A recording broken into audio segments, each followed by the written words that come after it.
Hi, my name is Swaney, and the topic I'm choosing to talk to you about today is economic sustainability.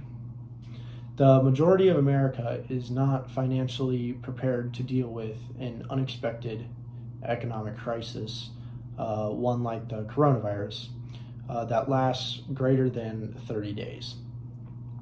I believe that disciplined financial strategies and planning, including budgeting, conscientious spending, and saving, will not only provide stability and sustainability, uh, but it will also decrease stress levels and anxiety when meeting the demands of everyday life.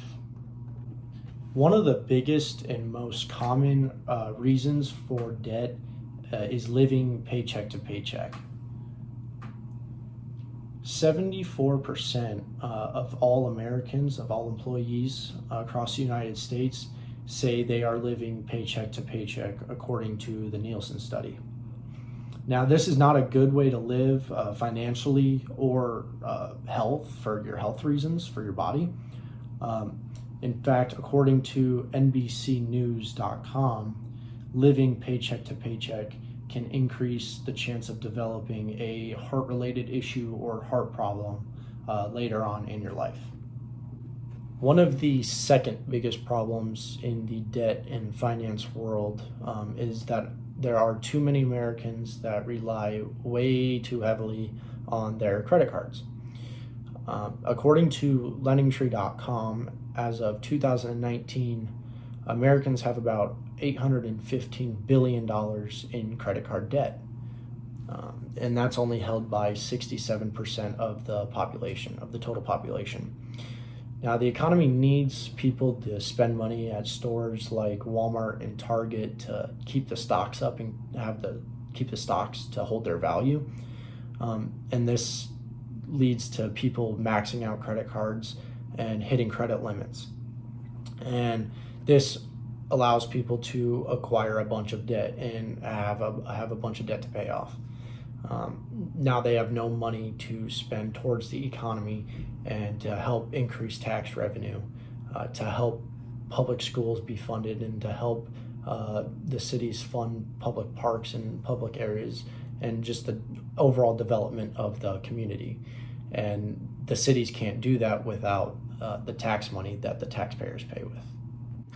Across the United States, there are millions of people that do not have some sort of fund or account that they put money towards for unexpected expenses. Unforeseen bills can wreak havoc for people financially. Whether you get into a car accident or a tree falls on your house after a storm through the night, or you trip and break an ankle and now you have a medical bill. As of 2018, a survey went out, and only 61% of the Americans could cover an expense no greater than $400 without having to borrow money from an existing source. And that was coming from Forbes.com.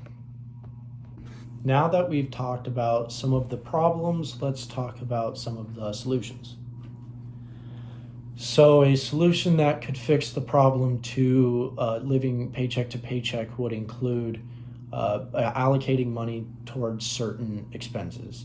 So I've used this one before. I take an envelope, write whatever expenses on it, and then I put that money for that expense and keep it in that envelope, and I don't touch it until I need that money.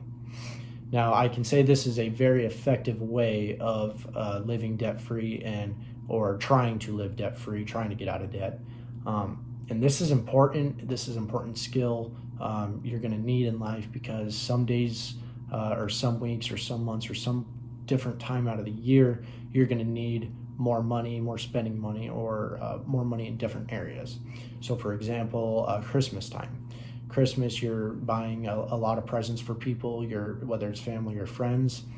So you're going to need more spending money, and you can't just throw all that extra spending money on a credit card and be like, oh, it's Christmas. You need to save that cash prior in the year and you need to save it so you can pay cash for all those presents you're buying instead of just throwing on a credit card and acquiring a bunch of debt and paying those presents off the rest of the following year. According to Rand Corporation, only 55% of single Americans are prepared for retirement. And then 80% of married Americans are prepared for retirement. 80% is a pretty good number. That's a pretty good number considering how much America is in debt. Another solution would include establishing sinking funds to pay for known expenses.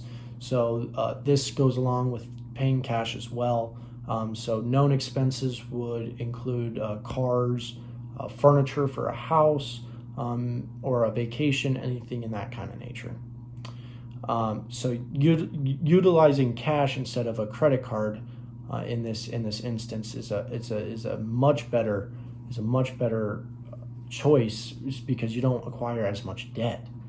One of Business Insider's articles regards a man who had lived in debt prior, but he got out.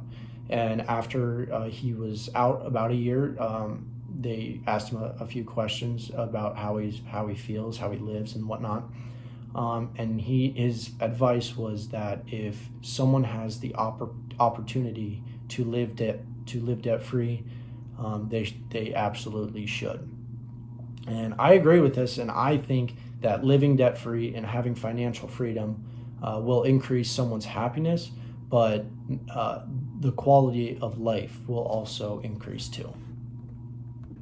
Some of the results that occur from becoming financially free include great reduction of stress and anxiety levels.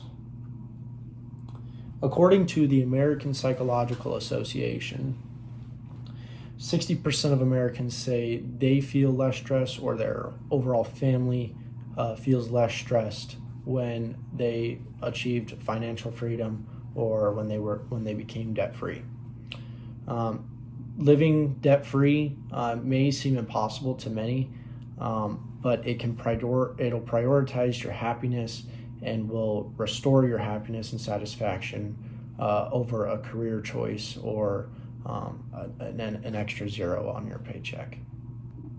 Financial freedom may seem a long ways away, especially to those who may be in debt in a big hole. But reviewing expenses and just double checking your expenses and knowing exactly where every dollar comes in and where every dollar goes out can just be such a huge help in your overall finances. And having the ability to redirect funds or just make your funds go in the right direction will provide a good launching pad for you to become financially stable. And then these are my citations and resources. Thanks for watching.